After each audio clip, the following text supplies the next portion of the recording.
ವಿವಿಧ ಬೇಡಿಕೆಗಳ ಈಡೇರಿಕೆಗಾಗಿ ಒತ್ತಾಯಿಸಿ ಕಪ್ಪು ಪಟ್ಟಿ ಧರಿಸಿ ಸಾಂಕೇತಿಕವಾಗಿ ತುಮಕೂರು ಮಹಾನಗರ ಪಾಲಿಕೆ ಅಧಿಕಾರಿಗಳ ಮತ್ತು ನೌಕರರ ಸಂಘಟನೆ ವತಿಯಿಂದ ಮಹಾನಗರ ಪಾಲಿಕೆ ಕಚೇರಿ ಮುಂಭಾಗ ಪ್ರತಿಭಟನೆ ಹಮ್ಮಿಕೊಳ್ಳಲಾಗಿತ್ತು. ಸರ್ಕಾರ ಪಾಲಿಕೆಯ ಅಧಿಕಾರಿಗಳು ಮತ್ತು ನೌಕರರಿಗೆ ವೇತನ ಬಿಡುಗಡೆಯಲ್ಲಿ ತಾರತಮ್ಯ ನಡೆಸಲಾಗುತ್ತಿದೆ. ನಮಗೆ ಬರಬೇಕಾದ SFC ವೇತನ ಅನುದಾನದಲ್ಲಿ 15% ಕಡಿತಗೊಳಿಸಿದೆ. ಈ ವಿಚಾರಕ್ಕೆ ಸಂಬಂಧಪಟ್ಟಂತೆ ಈಗಾಗಲೇ ಸರ್ಕಾರಕ್ಕೆ ಮನವಿಯನ್ನು ಸಲ್ಲಿಸಲಾಗಿದೆ. ಇನ್ನೂ ಅನೇಕ ಬೇಡಿಕೆಗಳ ಕುರಿತು ಈ ದಿನ ಧರಣಿ ಹಮ್ಮಿಕೊಳ್ಳಲಾಗಿದೆ ಎಂದು ಮಹಾನಗರ ಪಾಲಿಕೆ ಅಧಿಕಾರಿಗಳು ಮತ್ತು ನೌಕರರ ಸಂಘದ ಅಧ್ಯಕ್ಷ ಪ್ರಸನ್ನ ಕುಮಾರ್ ಅವರು ಮಾತನಾಡಿದರು. ಈ ವೇಳೆ ಸಂಬಂಧಪಟ್ಟ ಪಾಲಿಕೆಯ ಅಧಿಕಾರಿ ಮತ್ತು ನೌಕರರ ವರ್ಗ ಉಪಸ್ಥಿತರಿದ್ದರು. ಆಗಲೇಬೇಕು ಸರ್ಕಾರದಿಂದ ಅನುದಾನ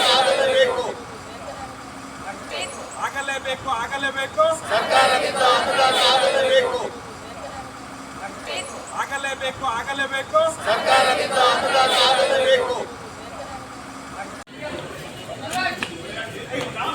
ಈ ಕಡೆಗೆ ಬರೋಣ.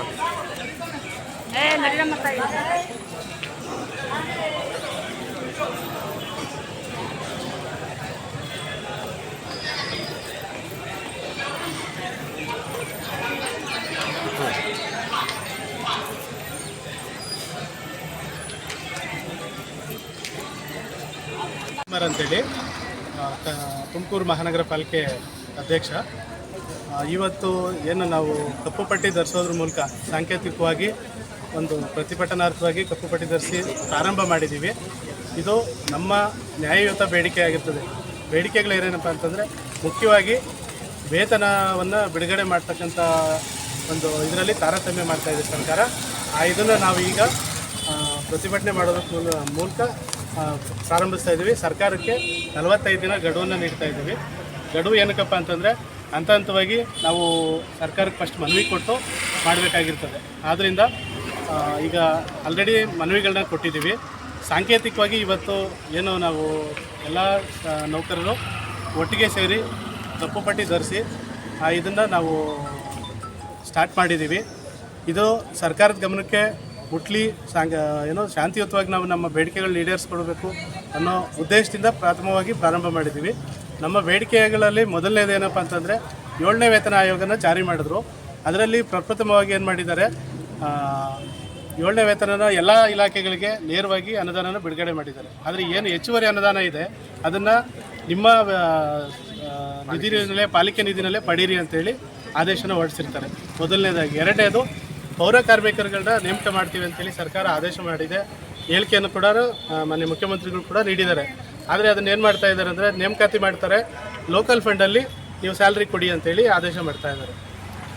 ಎಲ್ಲ ಲೋಕಲ್ ಸೆಲ್ಫ್ ಗೌರ್ಮೆಂಟ್ಗಳು ಕೂಡ ಸಶಕ್ತವಾಗಿಲ್ಲ ಈಗಿರೋ ಮಟ್ಟದಲ್ಲಿ. ಇಂಥ ಪರಿಸ್ಥಿತಿಲಿ ಈಗ ನಾವು ಏಕಾಏಕಿ ಈಗ ನಮ್ಮಲ್ಲಿ ಫಾರ್ ಎಕ್ಸಾಂಪಲ್ ತುಮಕೂರಲ್ಲಿ 3 ಬ್ಯಾಚಲ್ಲಿ ನಾವು PKSಗಳನ್ನ ನೇಮಕಾತಿ ಮಾಡಿದ್ದೀವಿ. ಅದರಲ್ಲಿ ಈಗ ಸುಮಾರು 300 ಜನ ನೇಮಕಾತಿ ಆಗಿದ್ದಾರೆ. ಆದರೆ ಅವ್ರಿಗೆ ವೇತನನೆಲ್ಲ ನಾವು ನಮ್ಮ ಇದರಲ್ಲೇ ಕೊಡಬೇಕಾಗಿ ಬರ್ತಾಯಿದೆ. ಆದೇಶ ಕೂಡ ಅದೇ ಥರ ಮಾಡಿದ್ದಾರೆ. ಆದ್ದರಿಂದ ಈಗ ರೀಸೆಂಟಾಗಿ ಏನು 120 ಜನ ನೇಮಕಾತಿ ಆಗಿದೆ, 6 ತಿಂಗಳಿಂದ ಅವ್ರಿಗೆ ಸಂಬಳ ಆಗಿಲ್ಲ. ಯಾಕೆಂದರೆ ಗ್ರ್ಯಾಂಟ್ಸ್ಗಳದ್ದು ಮ್ಯಾಚಿಂಗ್ ಆಗ್ತಾಯಿಲ್ಲ, ಸಾಲ್ತಾ ಇಲ್ಲ. ಅದರಿಂದ ಈ ಅನುದಾನನ ನಮ್ಮ ಗ್ರ್ಯಾಂಟನ್ನು ಬದಲಾಗಿ ಸರ್ಕಾರದಿಂದನೇ ಬಿಡುಗಡೆ ಮಾಡಬೇಕು ಅನ್ನೋದು ನಮ್ಮ 2ನೇ ಬೇಡಿಕೆ. 3ನೇದು ಈ ಪ್ರತಿ ವರ್ಷವೂ ನಮಗೆ ವೇತನ ಏನು ಕೊಡಬೇಕಾಗಿದೆ SFC ಫಂಡಲ್ಲಿ ಅವರೇನು ಮಾಡ್ತಾ ಇದ್ದಾರೆ, ಪ್ರತಿ ವರ್ಷ 5% ಕಡಿಮೆ ಮಾಡ್ತಾ ಬರ್ತಾ ಇದ್ದಾರೆ. ಪ್ರತಿ ವರ್ಷ 5% ಕಡಿಮೆ ಮಾಡಿ ಈಗಾಗಲೇ 3 ವರ್ಷದಿಂದ 15% ನಮಗೆ ಕೊಡ್ತಕ್ಕಂಥ ವೇತನ ಅನುದಾನನ ಕಡಿಮೆ ಮಾಡಿದ್ದಾರೆ. ಈ ವೇತನ ಅನುದಾನನ ಕೂಡಲೇ ನಮಗೆ ಅದನ್ನು ನಿಲ್ಲಿಸಿ ಸಂಪೂರ್ಣವಾಗಿ ಏನು ವೇತನ ಅನುದಾನ ಇದೆ ಸರ್ಕಾರದಿಂದನೇ ಬಿಡುಗಡೆ ಮಾಡಬೇಕನ್ನೋದು ನಮ್ಮ ಒಂದು ಬೇಡಿಕೆ.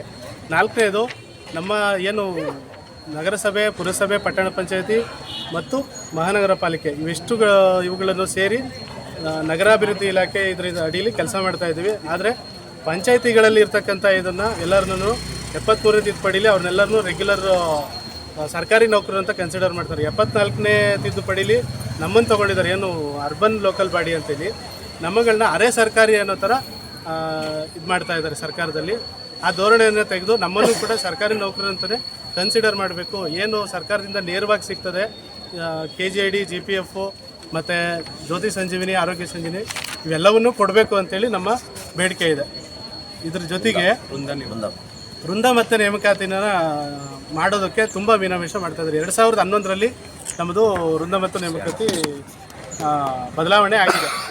ಅಲ್ಲಿಂದ ಇಲ್ಲಿವರೆಗೂ ಸುಮಾರು 14 ವರ್ಷದಿಂದನೂ ಯಾವುದೇ ರೀತಿ ಬದಲಾವಣೆ ಮಾಡಿಲ್ಲ. ಇದರಿಂದ ಏನಾಗ್ತಿದೆ ಅಂದರೆ ಆಡಳಿತ ದೃಷ್ಟಿಯಿಂದ ಸಮಸ್ಯೆ ಆಗ್ತಾಯಿದೆ. ಪ್ರಮೋಷನ್ ಆಗೋದಕ್ಕೂ ಆಗಲಿ ಅಥವಾ ರಿಕ್ರೂಟ್ಮೆಂಟ್ ಮಾಡ್ಕೊಳ್ಳಿಕ್ಕಾಗಲಿ ಅದಕ್ಕೆಲ್ಲದಕ್ಕೂ ತೊಡಕಾಗ್ತಾಯಿದೆ. ಸೊ ಸ್ಟ್ರೆಂತು ಜನಸಂಖ್ಯೆಗೆ ಆಧಾರವಾಗಿ ಅಲ್ಲಿ ಮಾಡಲಿಕ್ಕೆ ತೊಡಕಿರೋದ್ರಿಂದ ನಾವು ಇವೆಲ್ಲ ಬೇಡಿಕೆಗಳನ್ನ ಇಟ್ಕೊಂಡು ಇವತ್ತು ಸಾಂಕೇತಿಕವಾಗಿ ಮುಷ್ಕರ ಇದು ಏನು ಕಪ್ಪು ಪಟ್ಟಿ ತರಿಸೋದ್ರ ಮೂಲಕ ಮುಷ್ಕರನ ಪ್ರಾರಂಭ ಮಾಡಿರ್ತೀವಿ. ಆದ್ದರಿಂದ ಕೂಡಲೇ ಎಚ್ಚೆತ್ತುಕೊಂಡು ಸರ್ಕಾರ ನಮಗೆ ಮೇ 26ರೊಳಗಾಗಿ ನಮ್ಮ ಬೇಡಿಕೆಗಳನ್ನ, ನ್ಯಾಯಯುತ ಬೇಡಿಕೆಗಳನ್ನ ಈಡೇರಿಸ್ಬೇಕಂತೇಳಿ ನಾನು ಈ ಮೂಲಕ ಕೋರ್ಕೊಳ್ತೀನಿ. ಹಿಂಗೆ ನಿರ್ವಹಿಸ್ತೀರಾ ಕಪ್ಪು ಪಟ್ಟಿ ಕೆಲಸ ಈಗ ನಿರ್ವಹಿಸ್ತೀವಿ. ಏನು ನಾವು ಗಡುವು ಕೊಟ್ಟಿದ್ದೀವಿ ಅದರೊಳಗೆ ಸರ್ಕಾರ ಈಡೇರಿಸಿದ್ರೆ ಯಾವುದೇ ರೀತಿ ಮುಷ್ಕರ ಇನ್ನೊಂದಕ್ಕೆ ನಾವು ಅಣಿಯಾಗೋದಿಲ್ಲ. ಕೆಲಸ ಹಂಗೆ ಮಾಡ್ತೀರಾ? ಇದೇ ಕಪ್ಪು ಪಟ್ಟಿ ಧರಿಸೋದ್ರ ಮೂಲಕ ಕಂಟಿನ್ಯೂ ಕೆಲಸ ಮಾಡ್ತೀವಿ. ತದನಂತರ 45 ದಿವಸ ಆದಮೇಲೆ ಮೇ 26ರ ನಂತರ ನಮಗೆ ಸರ್ಕಾರ ಯಾವುದೇ ರೀತಿ ಸ್ಪಂದಿಸಿಲ್ಲ ಅನ್ನೋದಾದರೆ ನೆಕ್ಸ್ಟ್ ನಾವು ಅದನ್ನು ಸಾಮೂಹಿಕವಾಗಿ ರಜಾ ಹಾಕಿ ಎಲ್ಲ ಕೆಲಸ ಕಾರ್ಯಗಳು ಸ್ಥಗಿತಗೊಳಿಸಿ ಮಾಡಬೇಕು ಅಂತೇಳಿ ಈಗ ನಾವು ಆಲ್ರೆಡಿ ನಮ್ಮ ರಾಜ್ಯ ಸಂಘದಿಂದನೂ ಮತ್ತು ಪಾಲಿಕೆ ಸಂಘದಿಂದನೂ ನಿರ್ಧಾರವನ್ನು ಕೈಗೊಂಡಿದ್ದೀವಿ. ರಾಜ್ಯಾದ್ಯಂತ ಮಾಡ್ತಾ ಇದ್ದಾರೆ. ರಾಜ್ಯಾದ್ಯಂತ ಈ ಮುಷ್ಕರ ಇವತ್ತು ಪ್ರಾರಂಭ ಆಗಿದೆ.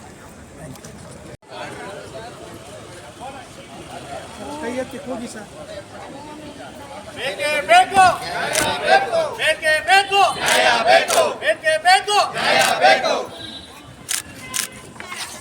ನಮ್ಮನ್ನು ಸರ್ಕಾರಿ ನೌಕರರಂತೆ ಪರಿಗಣಿಸಲೇಬೇಕು.